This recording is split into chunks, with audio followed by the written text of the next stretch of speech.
before it starts. Time when we're waiting for people to actually join or to actually see us.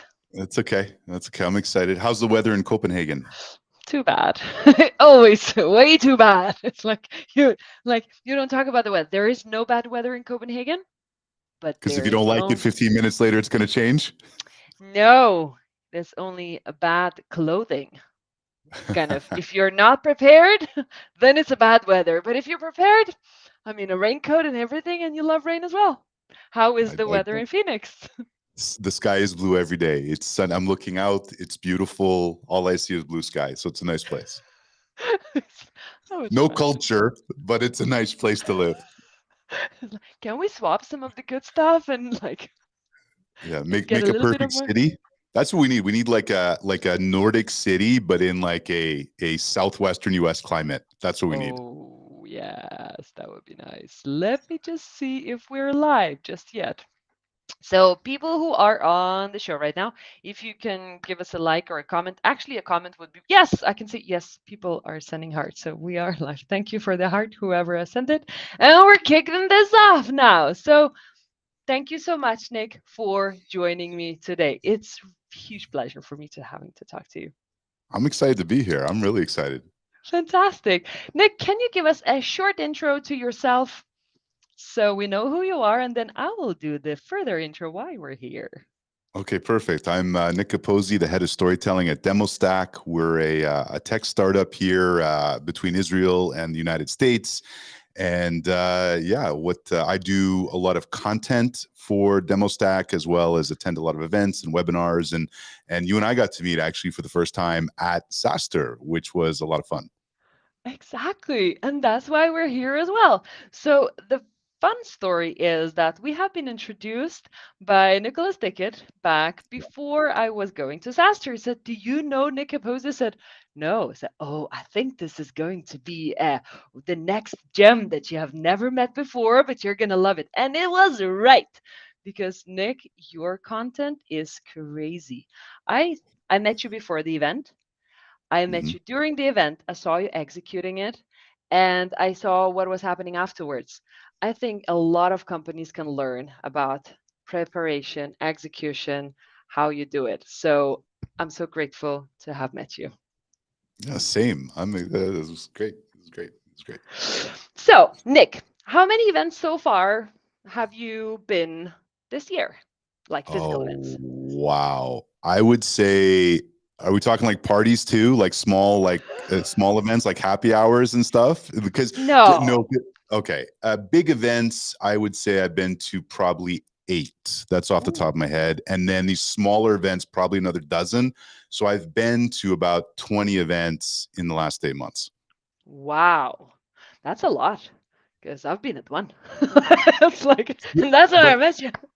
But you know why? Because, and I'm sure we'll talk about this, but it's not just creating awareness for brand, it's actually activating it, right? How do you Hmm. actually activate when your boots on the ground at these events? And I think that's the part that a lot of companies and a lot of people, when they're talking about the strategy of how to approach events, they miss. That's one thing.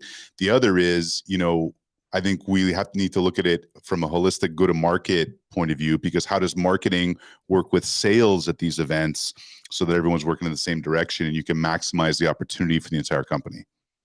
Fantastic. That sounds so. All right. So let's start. Let's structure it a little bit. Like let's start on how you start preparation for events. How do you choose where to go, and how do you plan everything? So that's a great question. And I think that was one of the things we were trying to figure out at Demostack this year. We're a new marketing team. So what should we actually be at? What should we invest at? Where's the options and opportunities? So I think from our point of view, this year, what we were trying to do was get to as many events as possible, see what's out there, experiment with a few things. We threw a party at Dreamforce, for example. We threw a cruise, which was a lot of fun. But just understanding what's out there. And I think what's really interesting, Laura, is that I asked a lot of people, like, what are the events you got to go to? And you got the standard ones, but I think there's a lot of events that people don't realize that are out there that are opportunities that are missed. Uh-huh. So I think just having the first step would be understanding what's out there and what your options and opportunities are. So interesting. Yeah, because we all know like, oh, Sastra, okay, Dreamforce or Inbound, okay, on everybody's list. But what kind of opportunities are you missing out if you're not looking into the smaller ones?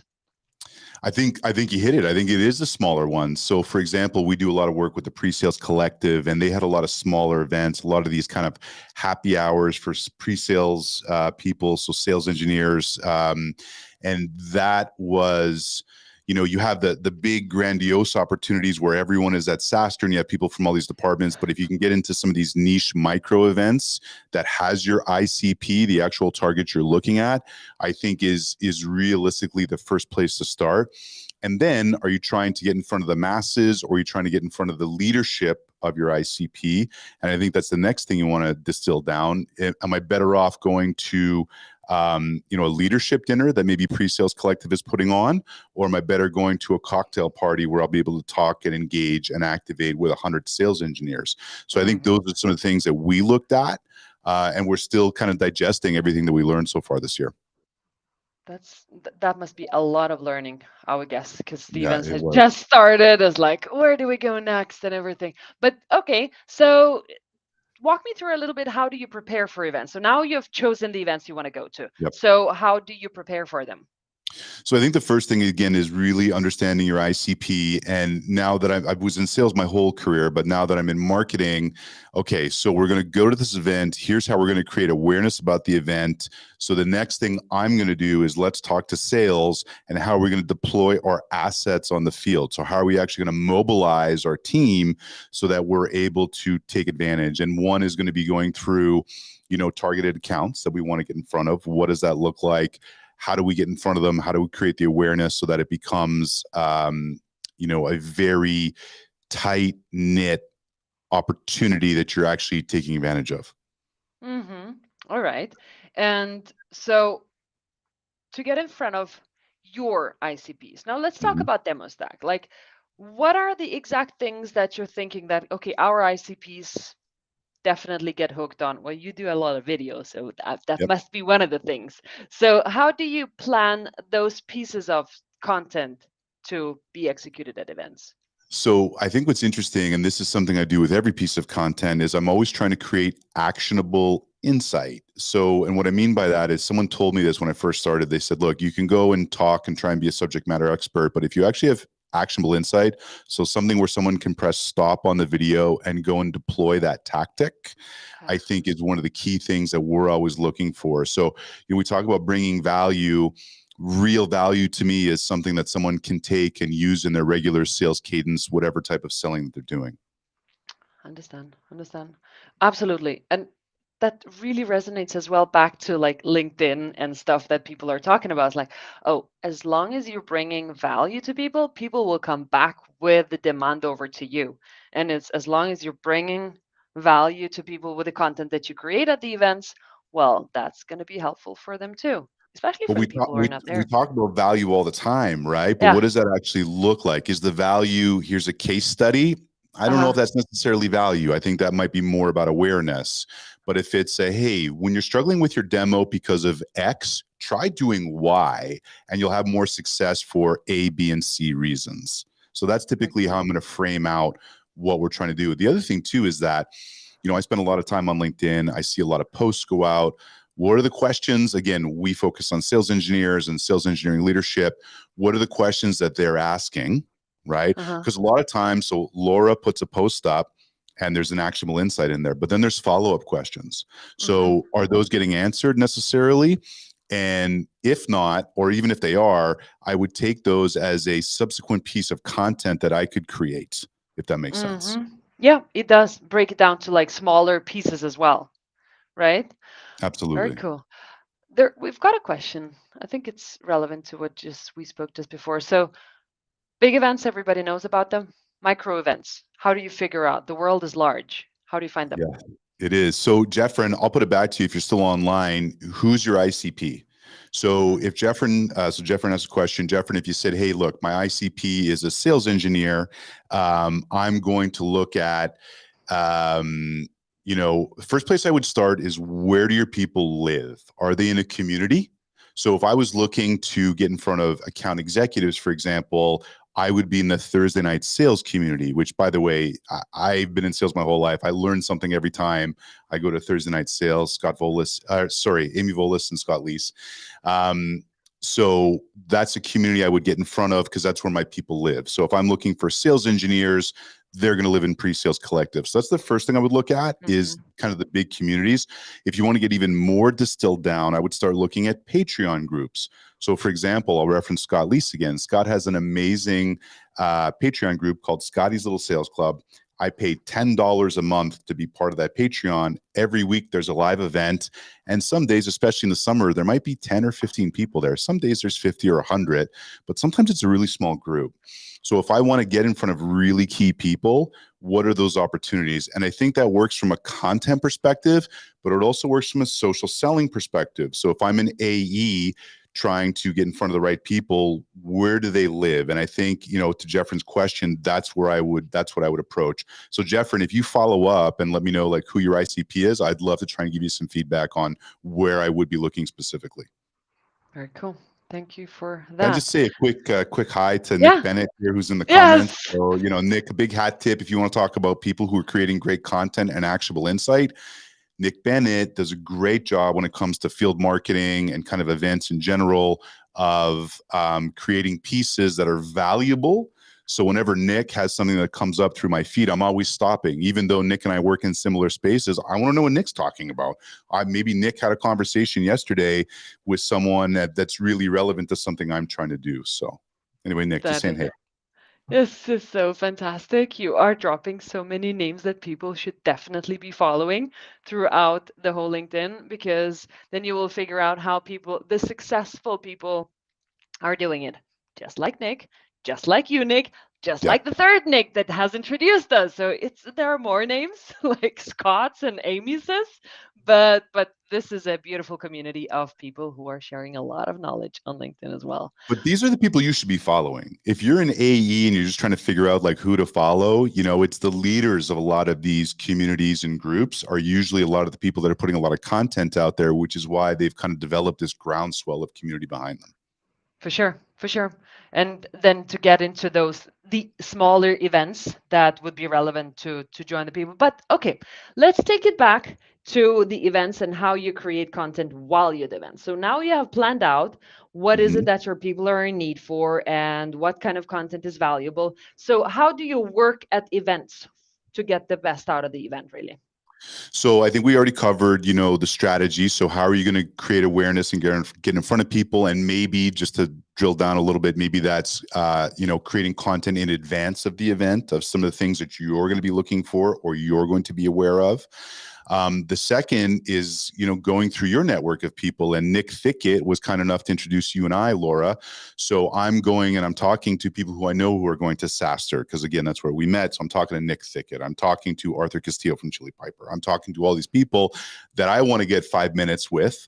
And I think what's interesting also, if you're doing a lot of events, I think at one point, Arthur Castillo and I from Chili Piper, who's the head of evangelism over there, Arthur and I had been to 5 of the same events in like 8 months. I was seeing Arthur and hanging out with Arthur more than I was kind of some of my friends here in Phoenix. So who are you trying to get in front of? How are you going to get in front of them? Activating your personal network, right? And I was there trying to get content. So I'm activating the network to say, hey, let's chop up some content together. But also let's just have a sidebar conversation. Maybe I can better, a friend of mine said to me recently, said, Nick, I'm not sure what Demostack does exactly. I said, well, let's meet up at SaaStr and I'll tell you exactly what Demostack does. So that's kind of where I'm going before. Then when I'm on the ground, I'm in all my dark social channels. So I'm in my WhatsApp groups, I'm in my LinkedIn groups, and I'm reaching out to people. Hey, when can we meet? Let's get together. And then one of the magic pieces for me, if you're creating content at these events, is just walk around with a tripod, because there's maybe 1 in 500 people there's walking around with a tripod, and that's maybe generous. So that's going to draw attention.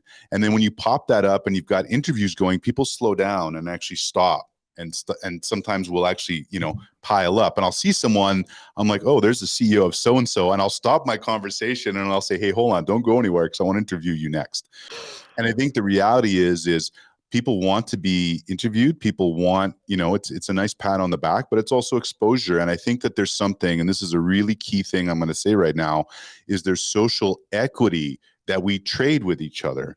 So, without getting into like trying to work around the algorithms for a lot of these social medias, the reality is that if I'm doing a video with you, Laura, and then I'm tagging you in that post and you're aware that that tag is coming, you can interact with it early, and there therefore you're going to get more inertia for that actual post. I think this is perfect. And I can even like physically see in front of myself when you were interviewing Will Aitken, and like Mhm. people were stopping. And after they're passing by and can see, well, Nick, well, I can see where you're from. I can see the cap. So nice. People have seen Will Aitken as well. And it's like, okay, a small show is going on. What is going on? They know about the brand. Then they will also be looking after that LinkedIn post from you too, because they know, yeah, and you've got the tripod and the full shooting going. This is really And then cool. let's double down on that. So at one point, I'm walking around the event with Will Aiken, with Travis Tyler from Panda Doc, with a couple other people. And what happens is that now it's like you almost have, you're all part of the same entourage. So people are like, "Oh, is that Will Aiken?" And then they're like, "Well, I know you too. Who are you? You're that guy. You're that not funny guy. Will's the funny guy. You're the not funny guy." Um, but there is something to that social clout. Yeah. Another time, I mean, you want social clout, I was walking around SaaStr with Christine Rogers from Aspireship, Amy Volas, and Morgan J. Ingram. Everybody was stopping to talk to us, Hmm. right? So now the CEO of this company that maybe I can't get time with because I'm part of this group, I stand up the tripod and I'm like, let me get 2 minutes with you as we're here, right? This is this is perfect. And the momentum that is built out there. So you prepare, you shoot at the event, but also use the momentum of whatever is happening, the magic at the events as well.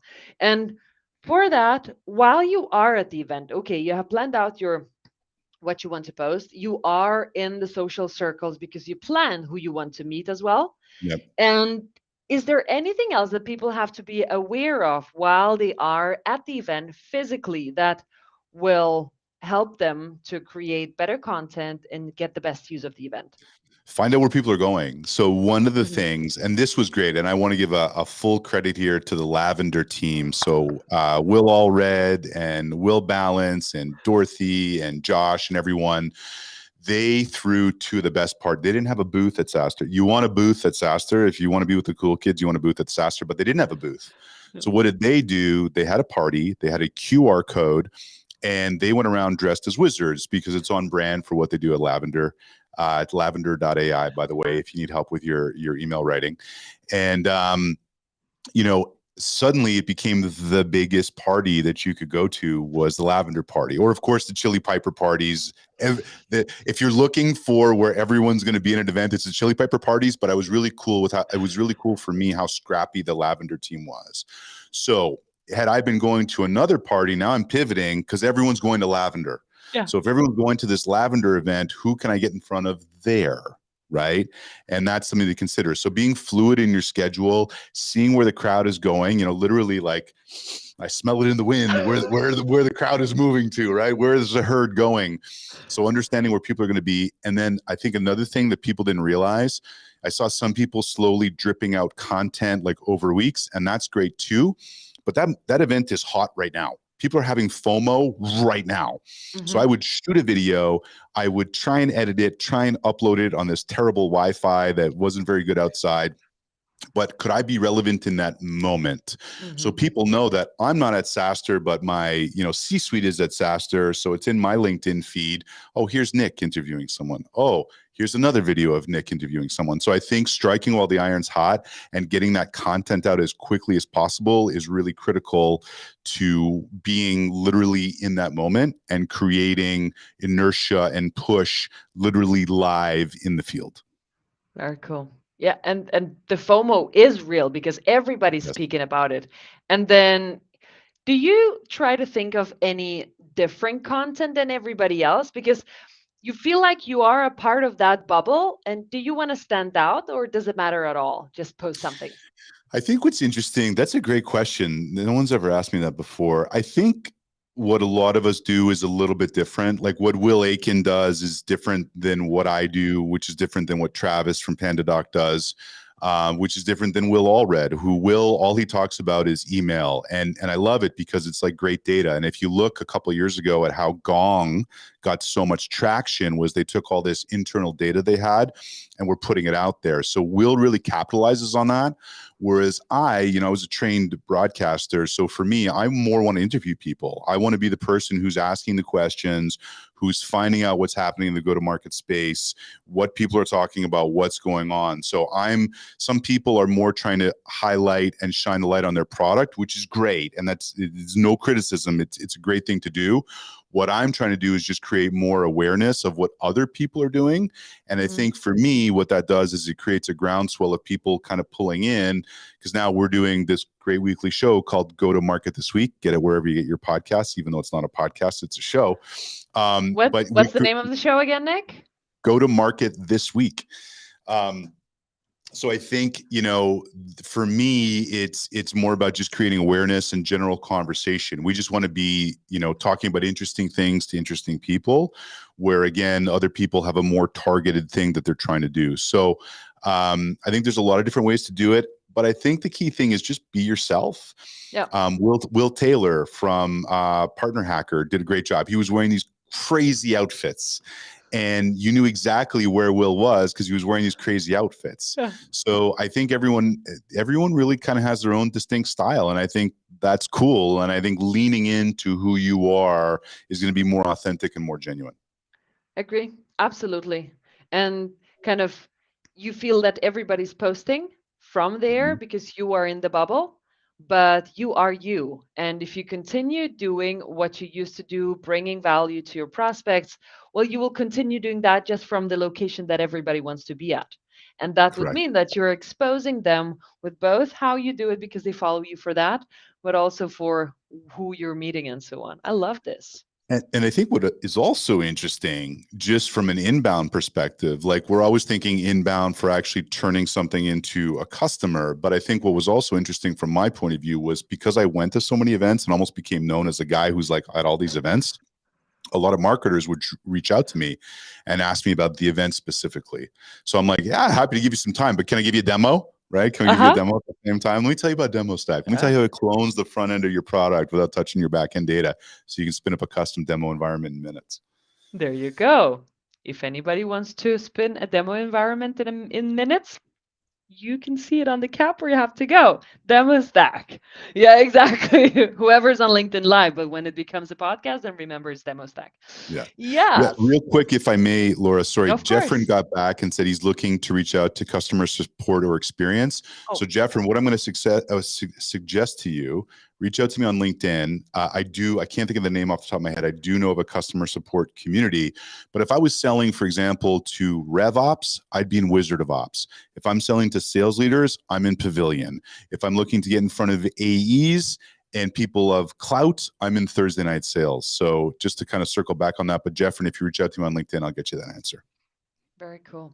Thank you for that, Nick. You are so helpful and you're dropping all those names around you. It is so pleasant to be with you in the conversation. It's amazing. Well, but it goes back to what I said earlier of social equity, right? Yeah. I mean, this is what we're doing is we're all trying to create awareness. So who become your allies as you create awareness, right?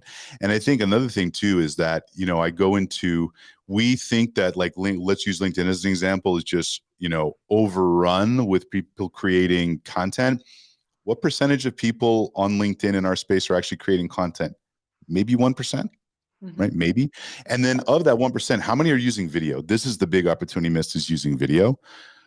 Maybe 1% of that 1% is using video regularly. So that's the opportunity to stand out, create awareness, get in front of the right groups. And I think social selling, the more sales leaders I talk to today, in our current economy, they're like, phone calls aren't working. My BDRs are making phone calls, but they're not landing meetings. Great, create content and you'll pull people as opposed to pushing and dialing all day. You still want to do that. But if you supplement with a pull strategy where you're creating, social equity and getting people interested in what you're talking about, I think if you do those two things hand in hand, it's very effective.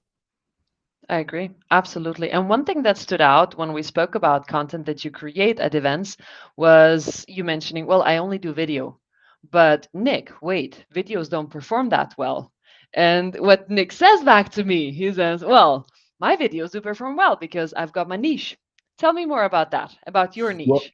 so let's drill down on that because I wanna make sure I explain that to you correctly. Yeah. So I there's no question I get less views because via the algorithm, and I'll fight anyone on this, video just doesn't get the same reach as a text-based post. Yeah. However, I'm probably getting 10 times the engagement off a video. So if I get, let's say, 10,000 impressions on a text-based post to get 100 likes, I only need 1,000 impressions on a video-based post to get 100 likes. But the benefit of that is that, one, with the video, it's more engaging. So I feel that my audience is actually more robust and more engaged because they feel they know me, and two, they feel that, okay, this is going to be interesting, hopefully have some actionable insights, and maybe be a little bit entertaining.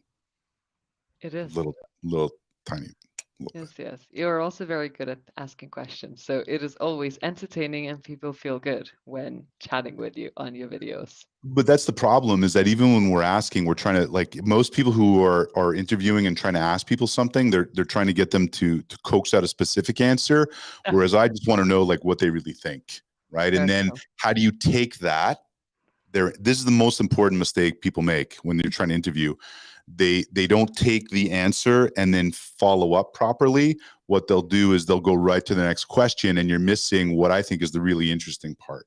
And I think if you want to become a really great interviewer, back in the day, there was a great guy on CNN named Larry King, Larry King Live, if that Oh, rings a bell. Any of Larry King's books are fantastic for creating influence and how to ask people great questions.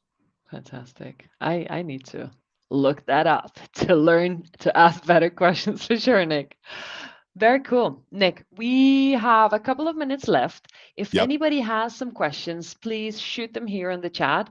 But to finish this off as well, so event is done. You have shot your content, some of it Mhm. went live. How far after the event do you reuse the content and how do you plan it? So I think I think you have a sweet spot of about 2 weeks. Again, you want to do it really in the moment. But for example, in September, I went from one event to another over 3 weeks. So for me, how do I do content at, Dreamforce?